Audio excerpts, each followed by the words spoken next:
ಒಂದು ವರ್ಷದಲ್ಲಿ ಇವಾಗ ಏನು ವಾಲ್ಮೀಕಿ ಅಭಿವೃದ್ಧಿ ನಿಗಮದ ಹಗರಣ ದೊಡ್ಡ ಮಟ್ಟದ ನಡೆದಿದೆ.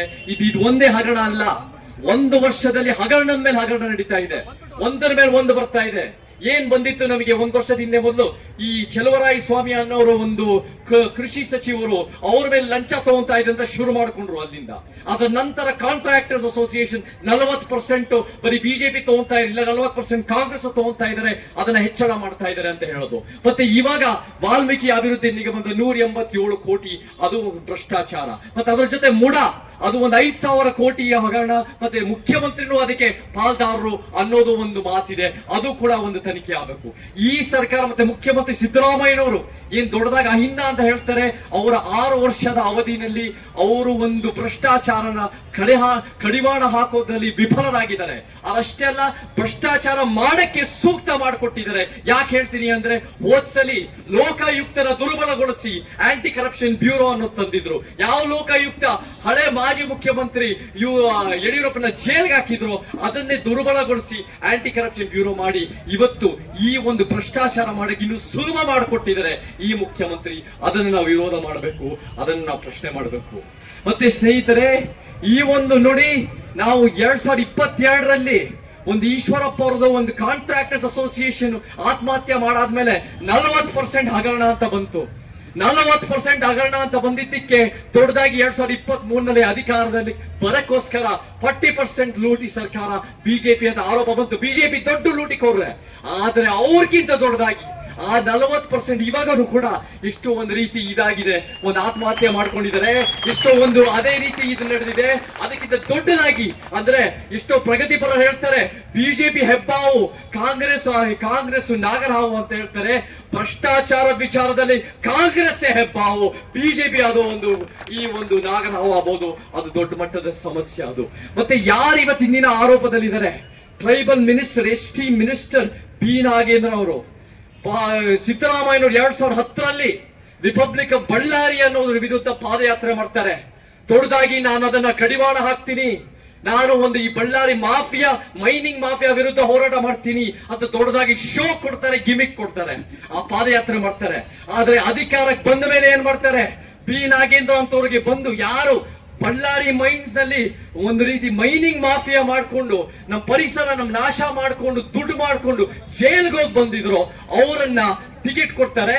ಅದರ ನಂತರ ಅವ್ರನ್ನ ST ಮಿನಿಸ್ಟರ್ ಮಾಡ್ತಾರೆ. ಅದರ ನಂತರ ಅವ್ರನ್ನ ಎಲ್ಲೋ ಒಂದ್ ಕಡೆ ಪ್ರೊಟೆಕ್ಟ್ ಮಾಡ್ತಾರೆ ಈ SIT ಮುಖಾಂತರ. ಯಾವಾಗ SIT ಇವಾಗ ಹೇಳ್ಬೋದು 85 ಕೋಟಿ ಬಂದಿದೆ ಅಂತ ಹೇಳ್ಬೋದು, ಆದ್ರೆ ಯಾವಾಗ SIT ಚಿಗುರ್ತೋ, SIT ಕೆಲಸ ಮಾಡಕ್ ಶುರು ಮಾಡ್ತೋ, 1.5 ತಿಂಗಳು ಅದು ಸುಮ್ನೆ ಕೂತಿತ್ತು. ಯಾವಾಗ ಶುರು ಮಾಡ್ತೋ ಅಂದ್ರೆ ಇಡಿ ಬಂದ್ಬಿಟ್ಟು 13 ಗಂಟೆ ಹೊತ್ತು ಈ ಒಂದು ಬೀನಾಗಿಂದ್ರ ಪ್ರಶ್ನೆ ಮಾಡಿ ಅವನ್ನ ಬಂಧಿಸ್ ಮೇಲೆ ಮಾತ್ರ SIT ಅದು ಚೇತರಿಸ್ಕೊಡ್ತು. ಅಂದ್ರೆ ಏನ್ ಹೇಳುತ್ತೆ ಅಂದ್ರೆ, ಈ ಒಂದು ತನಿಖಾ ವ್ಯವಸ್ಥೆ ಈ ಸರ್ಕಾರದ ಕೈಗೊಂಬೆಗಳಾಗ್ತವೆ. ತನಿಖಾ ವ್ಯವಸ್ಥೆ ಪ್ರೊಟೆಕ್ಟ್ ಮಾಡ್ತಾರೆ. ತನಿಖಾ ವ್ಯವಸ್ಥೆಗಳು ಏನ್ ಮಾಡ್ತವೆ ಅಂದ್ರೆ, ಈ ರಾಜಕಾರಣಿಗಳನ್ನ ಅವ್ರ ತಪ್ಪುಗಳನ್ನ ಮುಚ್ಚಿ ಹಾಕಕ್ ನೋಡ್ತಾರೆ. ಅದೇ ಈ ಕಾಂಗ್ರೆಸ್ ಸರ್ಕಾರ ಮಾಡ್ತಾ ಇದೆ. ಅದನ್ನ ಸಹ ನಾವು ವಿರೋಧ ಮಾಡಬೇಕು. ಮತ್ತೆ ಸ್ನೇಹಿತರೆ, ನಮಗೆ ಬರೀ ಆದಿವಾಸಿ ಹಣ ಅಷ್ಟೇ ಅಲ್ಲ, ಆದಿವಾಸಿ ಹಣ ಇವಾಗ ಬಂದ್ರೂ ಸಹ ಅದನ್ನ ಎಲ್ಲಿ ತಲುಪಬೇಕು. ಇವತ್ತು ನಾನು ಹೋಗಿದ್ದೀನಿ, 5,000 ಗುಡ್ಸ್ಗಳು ನೋಡಿದ್ದೀನಿ. ಯಾರು ಗುಡ್ಸ್ಗಳು ವಾಸ ಮಾಡ್ತಾ ಇದಾರೆ ಅಂದ್ರೆ, ಯಾರು ಲಿಂಗಾಯತ ಒಕ್ಕಲಿಗರು ಬ್ರಾಹ್ಮಣರು ಗುಡ್ಸ್ಗಳು ವಾಸ ಮಾಡಿಸ್ತಾ ಇಲ್ಲ. ಯಾರು ಸ್ಲಮ್ ಅಲ್ಲಿ ವಾಸ ಮಾಡ್ತಾ ಇದ್ದಾರೆ, ಯಾರು ಸಂಪೂರ್ಣವಾಗಿ ಬಡತನದಲ್ಲಿ ಬದುಕ್ತಾ ಇದ್ದಾರೆ ಅಂದ್ರೆ ಅದು ನಮ್ಮ ದಲಿತರು, ಆದಿವಾಸಿಗಳು, ಅಲೆಮಾರಿಗಳು. ಅವ್ರಿಗೆ ನ್ಯಾಯ ಕೊಡಬೇಕು, ಅವ್ರಿಗೆ ನ್ಯಾಯ ತಲುಪಿಸಬೇಕು, ಆ ಉದ್ದೇಶ ಇರಬೇಕು ಇವತ್ತಿನ ದಿನ. ಆದ್ರೆ ಏನಿದೆ ಈ ಸರ್ಕಾರಕ್ಕೆ, SC SB TSP ಹಣ ಏನು, ಆದಿವಾಸಿಗಳಿಗೆ, ದಲಿತರಿಗೆ ಅವರ ಹಣ, ಅವರ ನ್ಯಾಯಕ್ಕೋಸ್ಕರ, ಅವರ ವಸತಿ, ಅವರ ಶಿಕ್ಷಣ, ಅವರ ಅಭಿವೃದ್ಧಿ, ಅವರ ಬೆಳವಣಿಗೆಗೋಸ್ಕರ ಅದು ಪಕ್ಕದಲ್ಲಿ ಪ್ರತ್ಯೇಕವಾಗಿಟ್ಟಿದ್ರು. ಅವರ ಈ ಸರ್ಕಾರ ಅವರ ತ್ಯಾಪೆ ಹಚ್ಚೋ ಸ್ಕೀಮ್ಗಳಿಗೆ, ಅವರ ಯಥಾಸ್ಥಿತಿ ಸ್ಕೀಮ್ಗಳಿಗೆ, ಅವರ ಅಧಿಕಾರದ ಹಪಹಪಿ ಇಟ್ಕೊಳ್ಳೋ ಸ್ಕೀಮ್ಗಳಿಗೆ ಅದನ್ನು ತಗೊಂಡು 25,000 ಕೋಟಿ ಅನ್ನೋದು ತಗೊಂಡಿದ್ದಾರೆ. ಆದ್ರೆ ಈ ಸರ್ಕಾರ ಕೇಳಿದ್ರೆ ಇಲ್ಲ, ಇವರ ಹಣ ಅದು ಒಂದು ರೀತಿ ಜನರಲ್ ಸ್ಕೀಮ್ಗಳು ಬಳಸಬಹುದು ಅಂತ ಹೇಳ್ತಾರೆ. ಹಾಗಾದ್ರೆ ನಿಮಗೆ ಮುಖ್ಯಮಂತ್ರಿಯವರೇ, ನಿಮಗೆ ನ್ಯಾಯದ ಪರಿಕಲ್ಪನೆ ಇಲ್ಲ. ನ್ಯಾಯ ಅಂದ್ರೆ ಏನು? ನ್ಯಾಯ ಅಂದ್ರೆ ಇತಿಹಾಸದ ತಪ್ಪುಗಳನ್ನು ಸರಿಪಡಿಸೋದು.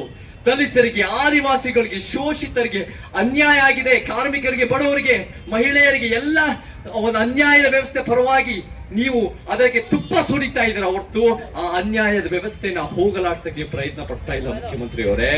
ಆ ದಲಿತರ ಆದಿವಾಸಿ ಹಣನ ನಾನು ಒಂದ್ಸಲಿ 2020ರಲ್ಲಿ ಅವರು ಅವಾಗ ವಿರೋಧ ಪಕ್ಷದ ನಾಯಕ ಆಗಿದ್ರು ಮುಖ್ಯಮಂತ್ರಿ ಅವರು. ಅವ್ರಿಗೆಲ್ಲ ಹೋಗಿ ಹೇಳ್ದೆ, ನೀವು ಯಾವಾಗ ಖಜಾನೆಯಲ್ಲಿ ದುಡ್ಡಿಲ್ಲ ಅಂತ ಹೇಳ್ತೀರಾ. ಖಜಾನೆ ದುಡ್ಡಿಲ್ಲ ಅಂದ್ರೆ ಈ ಶ್ರೀಮಂತರು ಇಲ್ಲಿ ನೋಡಿ ಸದಾಶಿವನಗರದಲ್ಲಿ ಇಲ್ಲಿ ಟಾಲರ್ಸ್ ಖಾನ್ HSR ಲೇಔಟ್ ಎಷ್ಟು ಮೆರಿತಾ ಇದ್ದಾರೆ, ಎಷ್ಟು ಒಂದೊಂದು ಐಷಾರಾಮಿ ಗಾಡಿಗಳಿದೆ, ಎಷ್ಟು ಬೇರೆ ಬೇರೆ ಸ್ವಿಸ್ ಬ್ಯಾಂಕ್ ಅಕೌಂಟ್ ಅಲ್ಲಿ ದುಡ್ಡು ಇರ್ತಾರೆ.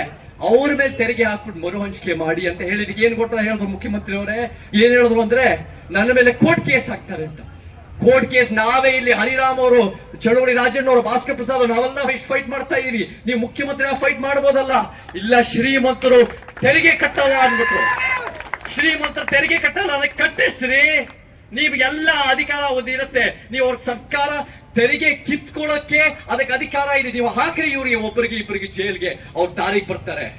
ಕಟ್ಟಿಸ್ರಿ. ಆದ್ರೆ ಮಾಡಕ್ ಇಷ್ಟ ಇಲ್ಲ ಮುಖ್ಯಮಂತ್ರಿ ಅವ್ರಿಗೆ. ಬಡವರ ಮೇಲೆ ಹೊಡೆಯಕ್ಕೆ ಇಷ್ಟ, ಬಡವರು ಹೊಟ್ಟೆ ಮೇಲೆ ಹೊಡೆಯೋದ ಉದ್ದೇಶ ಅವ್ರದ್ದು. ಶ್ರೀಮಂತರವ್ರಿಗೆ ಬಂದು ಅವ್ರ ಪುತ್ರ ಪುತ್ರಿಯವ್ರಿಗೆ ಟಿಕೆಟ್ ಕೊಟ್ಟು ಇನ್ಕ್ಲೂಸಿವ್ ಗ್ರೋತ್ ಅಂತೆ. ಇನ್ಕ್ಲೂಸಿವ್ ಗ್ರೋತ್ ಅಂದ್ರೆ ಬಡವರಿಗೆ ಸ್ವಲ್ಪ ಕೊಡೋದು, ಮಧ್ಯಮ ವರ್ಗದ ಸ್ವಲ್ಪ ಜಾಸ್ತಿ ಕೊಡೋದು, ಶ್ರೀಮಂತರಿಗೆ ಇನ್ನೂ ಜಾಸ್ತಿ ಕೊಡೋದು. ನಮ್ಗೆ ಇನ್ಕ್ಲೂಸಿವ್ ಗ್ರೋತ್ ಬೇಡ, ನಮಗೆ ನ್ಯಾಯದ ಪರವಾಗಿ ಗ್ರೋತ್ ಬೇಕು.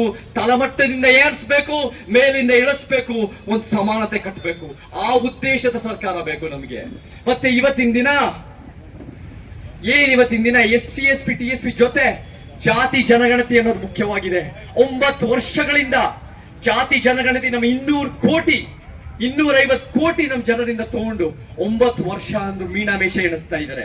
ನಮ್ಗೆ ಇವತ್ತಿನ ದಿನ ದಲಿತರು ಎಷ್ಟು ಹಿಂದುಳಿದಿದ್ದಾರೆ, ಶೋಷಿತ ವರ್ಗ ಎಷ್ಟು ಹಿಂದುಳಿದಿದ್ದಾರೆ, ಆದಿವಾಸಿಗಳು ಇನ್ನು ಎಷ್ಟು ಹಿಂದುಳಿದಿದ್ದಾರೆ, ಅಲ್ಪಸಂಖ್ಯಾತರು ಎಷ್ಟು ಹಿಂದುಳಿದಿದ್ದಾರೆ. ಅಂದ್ರೆ ನಮಗೆ ಆದ್ಯತೆ ಬೇಕು, ನಮಗೆ ಅಂಕಿಅಂಶಗಳು ಬೇಕು, ನಮಗೆ ದಾಖಲೆಗಳು ಬೇಕು. ಆ ದಾಖಲೆಗಳು ಪ್ರತಿ ಒಂದು ನಮ್ಮ ಜಾತಿ ಜನಗಣತಿನಲ್ಲಿದೆ. ಆದ್ರೆ ಜಾತಿ ಜನಗಣತಿ ಇವತ್ತು ಮುಖ್ಯಮಂತ್ರಿಯವರು ಬಿಡುಗಡೆ ಮಾಡ್ತಾ ಇಲ್ಲ, ಅವ್ರು ಮುಂದೆ ತಳ್ತಾ ಇದ್ದಾರೆ, ಅವ್ರು ಅದ್ರ ಬಗ್ಗೆ ಮಾತಾಡ್ತಾನೂ ಇಲ್ಲ. 9 ವರ್ಷ ಆದ್ರು.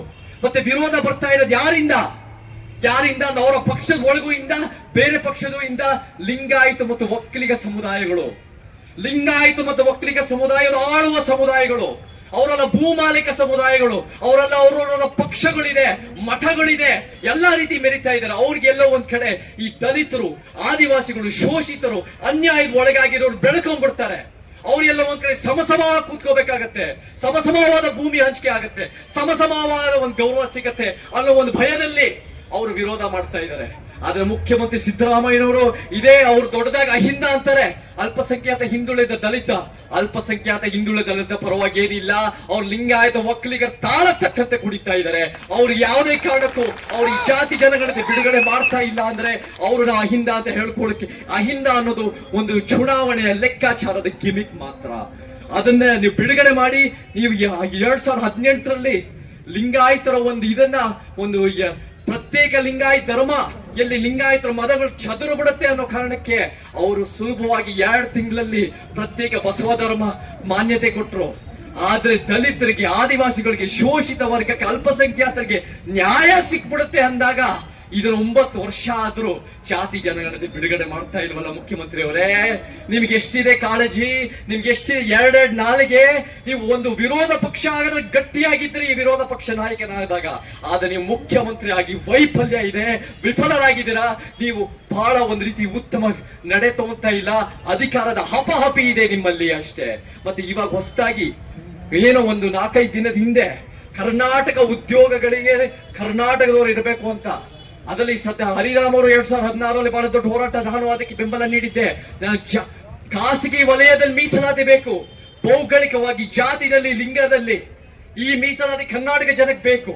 ಅದು ಎಷ್ಟೋ ಹೋರಾಟಗಳ ನಂತರ ಆಮೇಲೆ ಅದನ್ನ ಜಾರಿ ತರಬೇಕು ಅಂತ ಮಾತಾಯ್ತು. 50% ಮ್ಯಾನೇಜ್ಮೆಂಟ್ ಕೆಲಸದಲ್ಲಿ, 75% ನಾನ್ ಮ್ಯಾನೇಜ್ಮೆಂಟ್ ಕೆಲಸದಲ್ಲಿ ಕರ್ನಾಟಕದವರು. ಆದ್ರೆ ಏನ್ ಮಾಡಿದ್ರು, ಅದು ಯಾವುದೋ ಒಂದು ಶ್ರೀಮಂತರು, ಬಂಡವಾಳಶಾಹಿಗಳು, ಸ್ವಾರ್ಥದವರು ವಿರೋಧ ಇನ್ನಿದ ತಕ್ಷಣ ಮಧ್ಯಾಹ್ನ ತಂದಿದ್ದನ್ನ ಸಂಜೆ ಅಷ್ಟೊತ್ತಿಗೆ ವಾಪಸ್ ತಗೊಂಡ್ಬಿಟ್ರು. ಎಷ್ಟು ಹೇಳಿತನದ ಸರ್ಕಾರ. ವಿರೋಧ ಬಂದೇ ಬರುತ್ತೆ ಮುಖ್ಯಮಂತ್ರಿ ಅವರೇ. ನೀವು ದಲಿತರ ಪರ ನಿಂತರೆ, ನೀವು ಆದಿವಾಸಿ ಪರ ನಿಂತರೆ ನಿಮ್ಗೆ ಅದನ್ನ ವಿರೋಧ ಎದುರಿಸಕ್ಕೆ ಗುಂಡಿಗೆ ಇರಬೇಕು. ಅದು ನಿಮ್ಮಲ್ಲಿ ಇಲ್ಲ.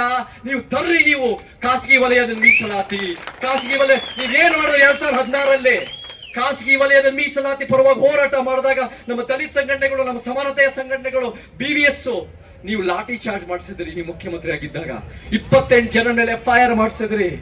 ನೀವು ಇದು ನಮಗೆ ನ್ಯಾಯ ಅಲ್ಲ ಮುಖ್ಯಮಂತ್ರಿ ಅವರೇ, ಇದು ನ್ಯಾಯ ಅಲ್ಲ.